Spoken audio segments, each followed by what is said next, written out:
Okay, the other thing, the fun bit I wanted to run, of course, this is the funniest issue of Sandman that I know of, which of course is the serial killers convention. That's a favorite of a lot of them. Okay, this one series of quotes here, which I'll just run it by you and let you comment on it. Okay, and you, this is the Sandman confronting the serial killers at the convention, making his parting address. And you that call yourselves collectors, until now you have all sustained fantasies in which you are the maltreated heroes of your own stories, comforting daydreams in which ultimately you are shown to be in the right. No more. For all of you, the dream is over. I have taken it away. For this is my judgment on you, that you shall know at all times and forever exactly what you are, and you shall know just how little that means. Now leave. Now, would this kind of be the thing that?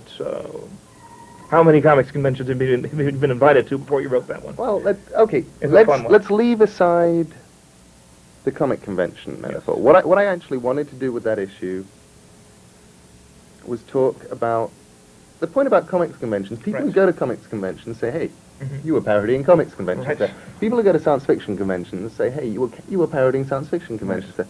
People who've been to Hoover salesmen's conventions and butchers' conventions and belt salesmen's conventions say, "Hey, you were parodying us, weren't you?" The point is... Or political rallies. Or political rallies, yes. Or academic conventions. Or revivals. The point is... Shut up. The point is that what you get is a weekend like this where people go away and are special together. Right. And that's what's important. It's that people go away, and all of a sudden, completely disparate people with nothing else in common are united in one hotel because they all sell books. Right. Or because... They read them. They all read them. Or because they all draw them. Or because they all are big Laurel and Hardy fans. Right. Or whatever. Whatever draws... There is something... And in this case, what draws all these completely disparate people together is the fact they kill people. Yes. Now, on that quote, when I wrote it, I feel very good about that issue now. I feel even better looking back on it, because at the time that I wrote it, I was just starting to feel a sense of unease about the whole serial killer thing. I was starting to feel it would have been very, very easy to make glamorous and interesting serial killers, and I didn't. What I did in that issue, these guys are messed up. They are all rather pitiful. They are people... They are none of them...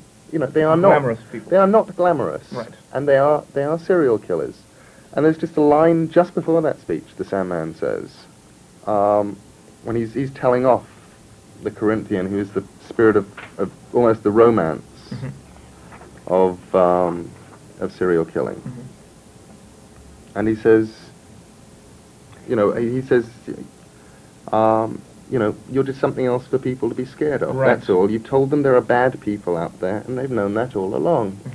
The point is that all serial killers are is people who kill people. Right. It's not very bright. It's not very imaginative. It doesn't take a lot of effort. People have been doing it for years and years and years and years and years and years and years.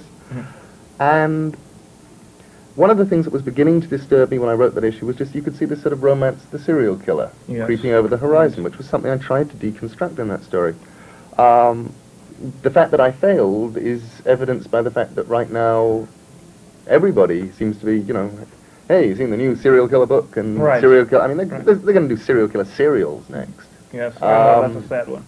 But it's come to me more... I've thought of comics cons and such like this before, and other gatherings. It was kind of a bizarre little church, if you will, and that's the kind of thing that comes through. And this is almost their bizarre church of sorts. Well, in a way, yes, but it's the fellow feeling. The fellow feeling, right? It's actually it's also a phenomena that you do get in churches. People with completely disparate united jobs, united in one thing, united by belief, and that definitely is something the serial killers are. They're holding up. You don't get the disco in the evening and the banquet.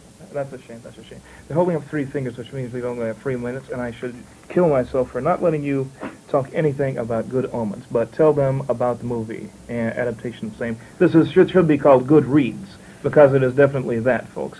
It's a funny apocalyptic novel, and I don't think you'll be cheated for your $17. How's the movie script coming? It's coming. It's very strange writing for Hollywood. I mean, Hollywood is a strange organization.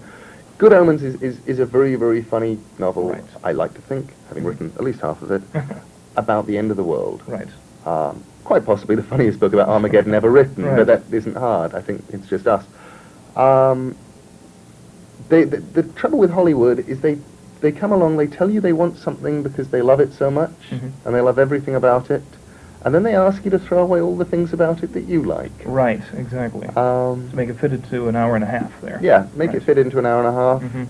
And hey, wouldn't it be neat if, and if you don't really need for, these characters, and nobody's ever going to understand that bit. Right. And if you write in this for Arnold, because he's going to be doing the movie, and bring us in 20 million, something like that. Actually, that's not a bad idea. Arnold Schwarzenegger right. playing Adam, the that's 11-year-old kid. That's it. That would be good. Nobody get him on his knees. It's casting against time. Okay. They're holding up one finger, and I think that means we have to wrap this up rapidly. And I'm ashamed because we could go another 30 minutes and not even scratch the surface. Cliche, but true. Neil Gaiman, thank you very much for being our guest on the Comics Show. My pleasure. Same here.